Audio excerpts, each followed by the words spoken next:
तो आ चुके हैं हम फिर से अपनी नए वीडियो में लेके नई जानकारी।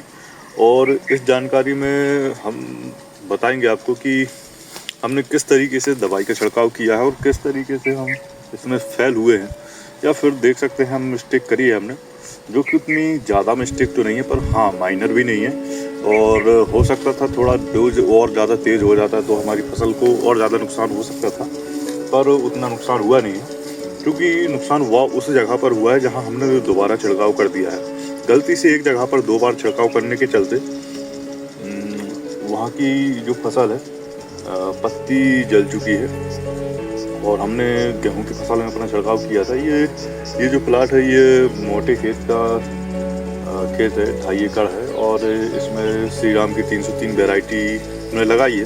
श्री राम की 303 वैरायटी काफ़ी शानदार रही है, पर देखने को ये मिल रहा है इसमें कि दवाई के पहले तो बढ़िया थी, पर अब दवाई के बाद अभी ऐसी है कि जो हरा पौधा स्वस्थ पौधा था उसकी पत्तियां पीली पड़ चुकी हैं और पीली पड़कर सूखने की कगार पे आ गई हैं।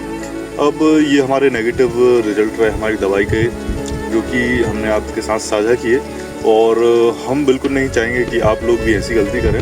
और प्लस हमको ऐसा लगता है कि हमने जो टेबुकोनाजोल प्लस सल्फर का छिड़काव किया है वो शायद से इसका मुख्य कारण हो सकता है।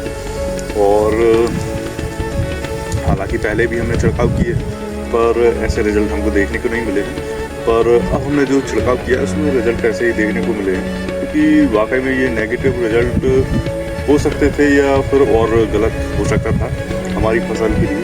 क्योंकि एक तरफ से देखें तो हम फसल के लिए अच्छा सोचना चाहते थे और दूसरी तरफ से देखें तो हमने खुद ही अपनी फसल का नुकसान कर लिया है। और ये अभी लगभग ब्याज की अवस्था पर होगी या फिर गबोड़ अवस्था पर होगी, जो कि बाली बनने की मुख्य स्टेज है।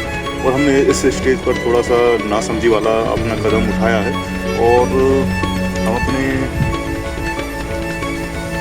इस नासमझी वाले कदम को देखकर यह कह सकते हैं कि इससे वाकई में यील्ड बहुत कम हो सकती है।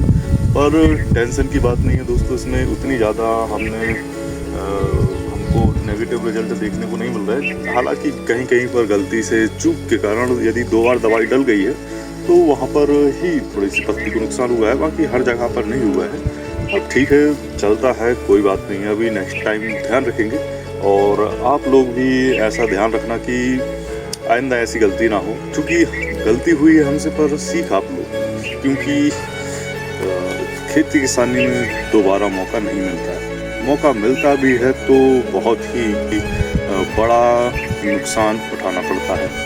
तो यदि आप लोग भी हमारे साथ में ऐसे ही खेती किसानी या फिर हमारी खेती किसानी की जर्नी में जुड़ना चाहते हैं तो हमारे साथ में बने रहिए। और हालांकि हम उतने एक्सपर्ट नहीं हैं, पर हम समय के चलते हम अपनी खेती किसानी को बेहतर बनाने की कोशिश कर रहे हैं। तो उस बेहतर बनाने की जर्नी में हमसे कुछ गलतियां भी होंगी, कुछ सीखेंगे भी।